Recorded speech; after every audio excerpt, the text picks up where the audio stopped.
હાલો, હું અરુણા મહેતા બોલું છું. Welcome friends.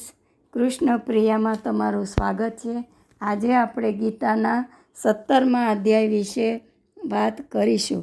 17મા અધ્યાયનું નામ છે શ્રદ્ધાત્રય વિભાગ યોગ. આ 17મા અધ્યાયમાં અર્જુન શ્રી કૃષ્ણને પૂછે છે કે જે મનુષ્ય શાસ્ત્રવિધિને છોડી કેવળ શ્રદ્ધાથી યજ્ઞ કરે છે એની સ્થિતિ કેવી છે? તે સાત્વિકી છે, રાજસી છે કે તામસી છે?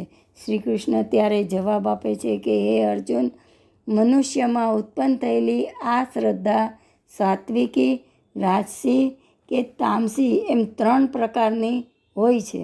દરેક મનુષ્યની જેવી શ્રદ્ધા હોય તેવું તેનું સ્વરૂપ હોય છે. સાત્વિક પુરુષ દેવોને પૂજે છે, રાજસી પુરુષ યક્ષ તથા રાક્ષસોને પૂજે છે ને તામસી પુરુષ પ્રેત અને ભૂતગણોને પૂજે છે.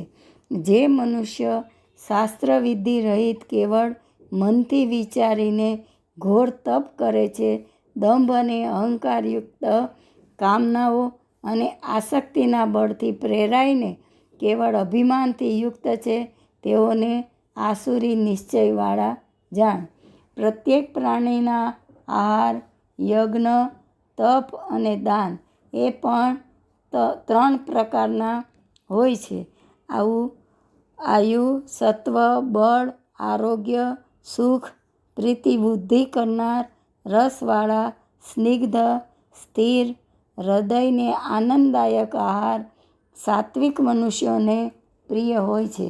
જ્યારે ખાટો, ખારો, ખૂબ ગરમ, તીખો, લુખ્ખો, દાહકારક, દુઃખ, શોક, રોગને પેદા કરનાર આહાર રાજસી મનુષ્યોને પ્રિય હોય છે.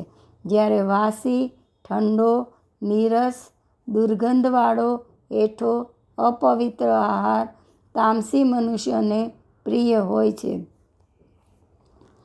ફળની ઈચ્છા ત્યાગી પોતાનું કર્તવ્ય સમજી શાંત ચિત્તથી વિધિપૂર્વક કરેલ યજ્ઞ સાત્વિક છે. જ્યારે ફળની ઈચ્છાથી કે દંભથી કરેલ યજ્ઞ રાજસી છે. જ્યારે વિધિ વગરનો, અન્ન વગરનો, મંત્ર વગરનો, દાન દક્ષિણા વગરનો, શ્રદ્ધા વગરનો યજ્ઞ તામસી છે. હવે તપ વિશે વાત કરે છે. દેવતા, બ્રાહ્મણ, ગુરુ અને વિદ્વાનોનું પૂજન, પવિત્રતા, સરળતા, બ્રહ્મચર્ય, અહિંસા એ શારીરિક તપ છે.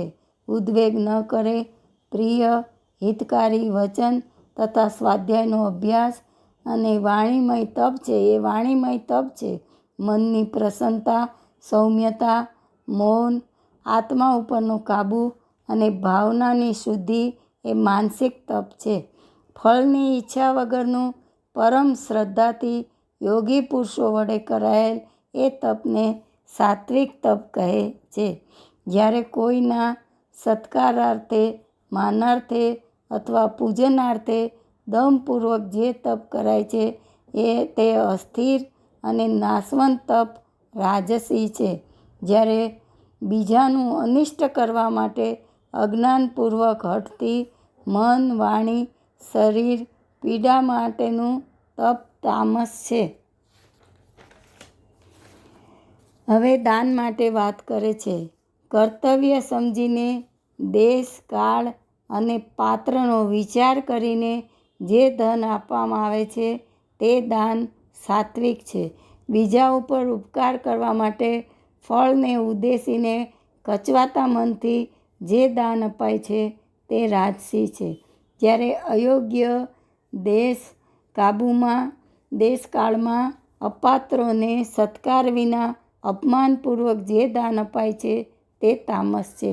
ઓમ, તત ને સત આ ત્રણેય શબ્દો પરમાત્માના પર્યાયવાચક છે.